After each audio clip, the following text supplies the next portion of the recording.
Hello everyone, thank you for joining us today. Today we're going to be interviewing Dr. Charlie Sanchez with the Department of Environmental Sciences at the University of Arizona. He's been a professor with the university for 27 years, a professor of soil, water, and environmental sciences. He also teaches a soil fertility course called ENVS 316 at the university and does a lot of field work focused on crop nutrient and water management. He's joining us today to talk about the micronutrient zinc and how it applies to Arizona agriculture. Well, it's a pleasure to be here today to talk about zinc. You know, if you look in most of the textbooks, it shows our whole region should be deficient in zinc.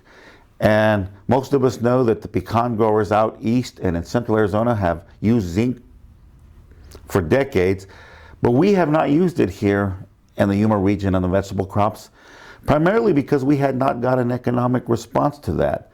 But what I want to talk about today is that's changing, and I want to address some of these issues.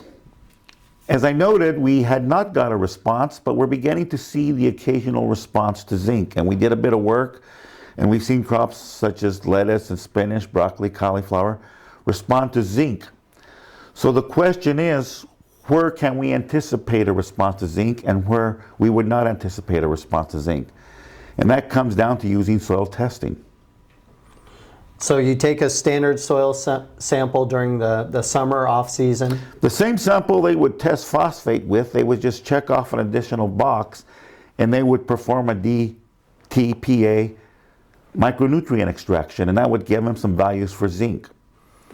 And so as that's generated and returned, what's kind of the threshold level? That dictates a probability of response. If you're less than 0.5, it's almost certain you're going to get a response to zinc.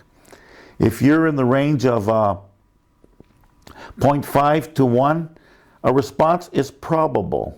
If you're in the range of 1 to 1.5, a response is possible. And if you're above 1 part per million soil test zinc, it's highly improbable that you would give a response, and there would be no economic rationale to making a zinc fertilizer application. Yeah, that makes perfect sense. And what type of yield response are we seeing here? Just quality yield? No, it's marketable weight, and it is statistically significant. So we're talking about, in some cases, a 15 to 20% increase in yield and the weight of the crop. And the question is, how widespread is zinc deficiency? And fortuitously, we did a survey. We took soil samples from all across our 7 irrigation districts in the Yuma area. We ran them through analyses, and we found no soil tested less than 0.5 part per million. But only 50% of our soils tested above 1.5. So half of our soils are in that range where response is possible, even probable. But above the range where it's almost certain, and about half our soils are above the range where we should not anticipate a response.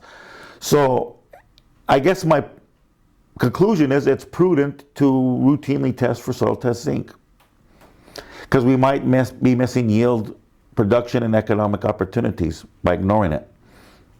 Is this something that's naturally recharged, or?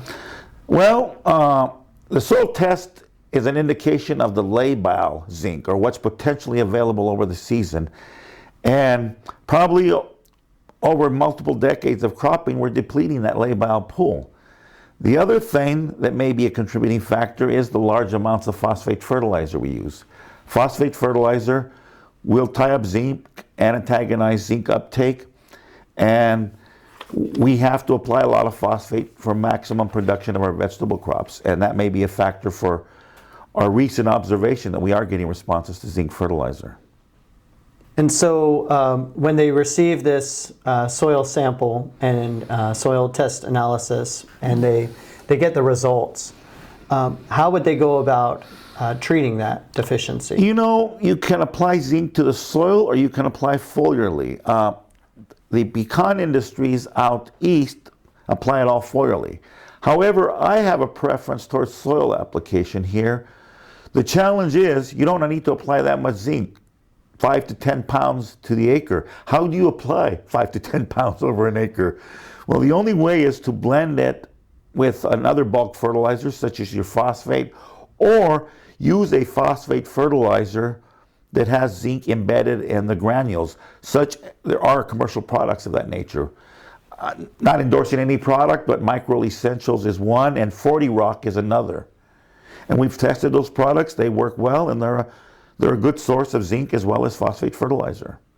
And is this does it need to be chelated? What does it need to be with a sulfate, with a nitrate fertilizer? What formulation is kind of best for us? Sulfates are good enough for soil application, and it's a sulfate form that's typically embedded in these phosphate fertilizers when it's formulated with the fertilizers. You would buy a commercial, if someone was blending for you, you would buy a commercial zinc sulfate and have them blend it with your monoammonium phosphate or some other bulk fertilizer that you'd apply to your fields.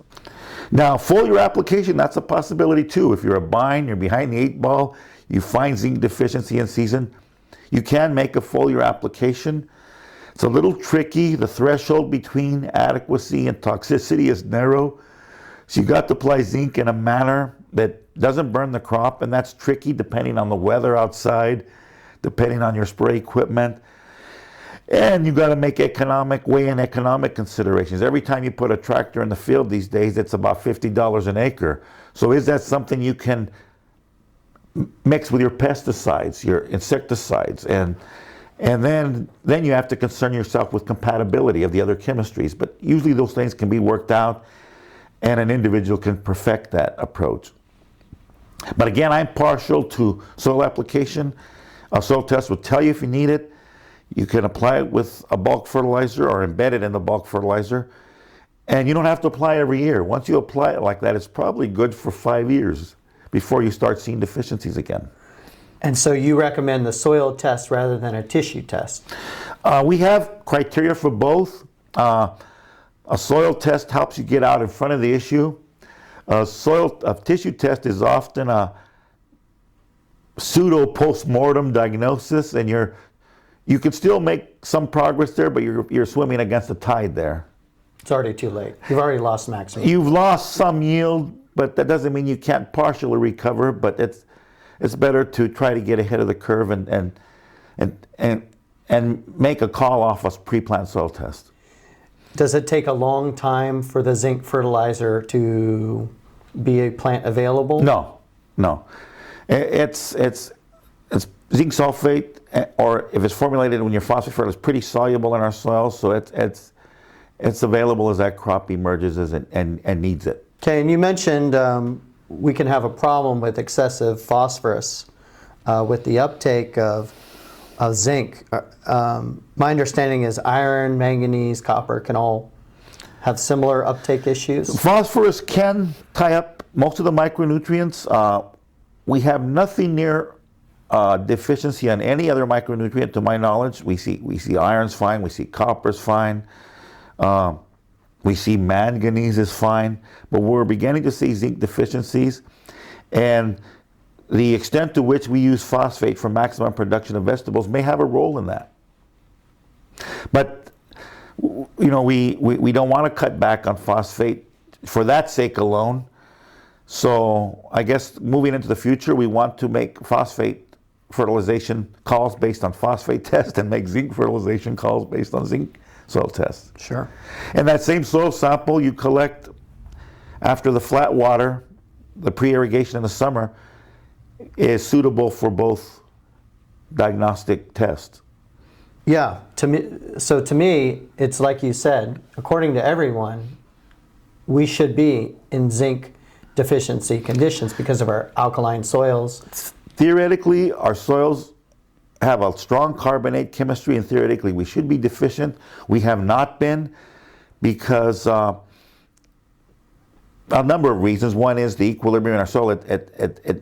Even though it wants to approach equilibrium with calcium carbonate, it's not quite there. It's less than that. Our plant roots form these rhizosphere associations that enable zinc enhanced availability. But it seems, based on the empirical data we've collected as of late, we are getting to a situation where zinc is going to be required on close to half our cropping systems. And so the mycorrhizae, you touched on that too. Do you think inoculation with a mycorrhizal might, like an arbuscular, might help the roots find that zinc wherever it is in the soil, just like it does for phosphorus? Here's the deal. You can do those experiments and you can show benefits under controlled conditions in the greenhouse, but I rarely see them pay out economically in the field because they can't compete with the indigenous microbial community.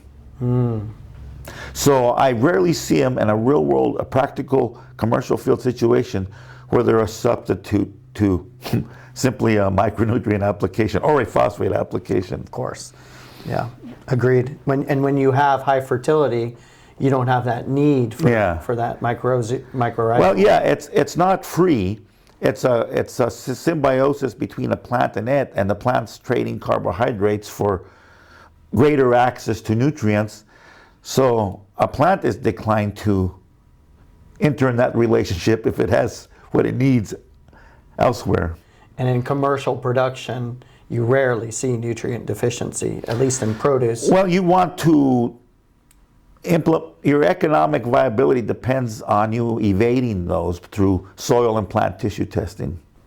So we're talking just a 5-pound application of a product, but you definitely want to know what your soil status is before. That's right. You may not need it. If you're over 1 part per million, you economically can't justify it. If you're less, it's probably a prudent practice to apply a little zinc, and it's good for 3, 4, maybe even 5 years before you have to apply again. If you go test your soil after that season, you'll see it's still well above 1 part per million. You'll probably see that for 2 or 3, maybe more years. Have you ever seen toxicity, zinc toxicity? I have not worked in a situation where I have. Okay. But it can happen, for sure, right? Theoretically. Now, I can tell you about something else. Back when we were concerned about cadmium, the Central Coast people were proposing as a solution large applications of zinc to mitigate cadmium uptake. So we applied very high rates of zinc to see if it worked, and we didn't get zinc toxicity. We weren't particularly effective at mitigating cadmium uptake either, but we didn't find zinc toxicity. And we were putting rates up to 400 pounds to the acre. Wow. When you were saying a 5-pound application would meet your nutritional needs. Wow. What we were doing was looking to reduce cadmium uptake. Wow. Okay. So Dr. Sanchez, thank you for coming out today and speaking with us about this very important subject. And we look forward to learning from you in the future on future topics. You just email me or call me if anyone has any additional questions concerning zinc, and I'll, to my best capability, I'll try to point you in the right direction. Well, thank you again. Thank you for joining us. Take care.